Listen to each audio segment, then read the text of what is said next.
અને કાંઈક આપણે સવાલ કરવાના, કંઈક વાતો કરવાની, બરાબર. કારણ વાતડીઓ એટલે તાળીઓ, જળો જળો જુજુબીઓ, જડા જડા માનવી, એડી એડી વાતડીઓ. આજે બામરોલી ફાર્મમાં જો આપણે ભેળા થયા છે એનો કંઈક આનંદ જ છે.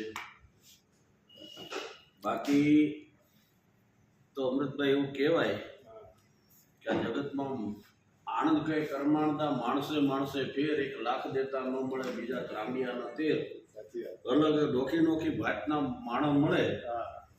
હવે અમુક માણસ એવા હોય કે બીજાને ત્યાં પ્રસંગ હોય ને તો એ ડોલું લઈ લઈને દોડે, મારા વેગ બટવું લ્યો, મારા વેગ બટવું લ્યો.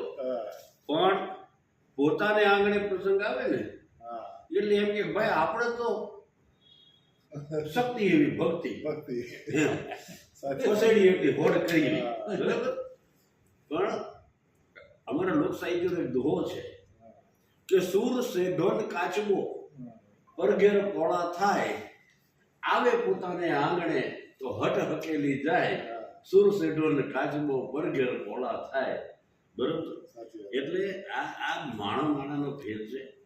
પણ મિત્રો, તમે અમારા એવા મિત્રો છો કે સુરત આવું એટલે પહેલો મને યાદી તમારી થાય કે ભાઈ અમૃતભાઈને મળીએ, પાલોદર વાળા. પાલોદરની જોગણી યાદ આવે બાપ.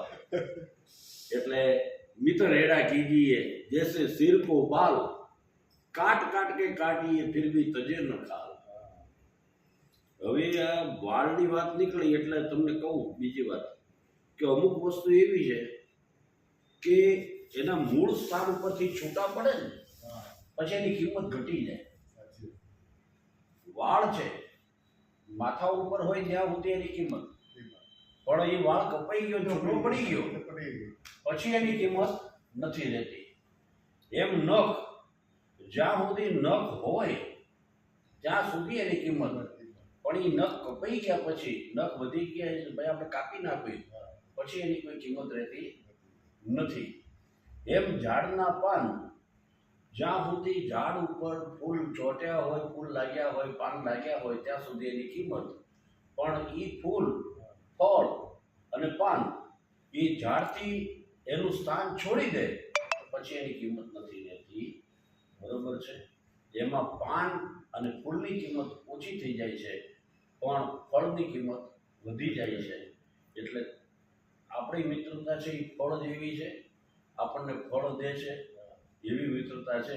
અને એ મિત્રતામાં આપણે બે આજે મળ્યા છીએ. સરસ મજાનો આજનો કાર્યક્રમ છે.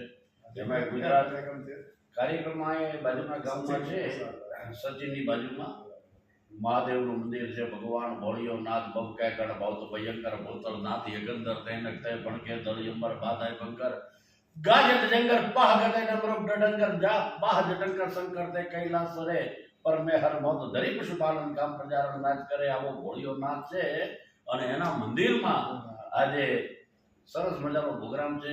ગુજરાતના ઘરેણા જેને કહી શકાય, ગુજરાતી લોકસંગીતના એવા ભાઈ શ્રી સાગરદાનભાઈ ગઢવી છે. બીજા એવી જ સુરીલી દીકરી જેનું ગુજરાતમાં ખૂબ મોટું નામ એવા બેન શ્રી દેવાંગીબેન પટેલ છે.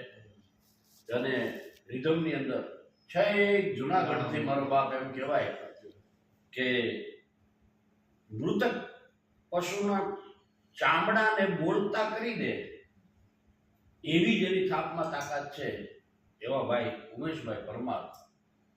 એનું સંગીત સંચાલન છે અને લોક સાહિત્યની વાતો મારે કરવાની છે. તો આજે આપણે બધા ભેળા થયા છે, મળીને ખૂબ આનંદ થયો. અમૃતભાઈ અને આ ફાર્મની અંદર મારો બાપ કુદરતને ખોળે બેઠા છીએ એટલે આપણે મળીને ખૂબ આનંદ થયો. હરિઓમ દર્શન. જય માતાજી.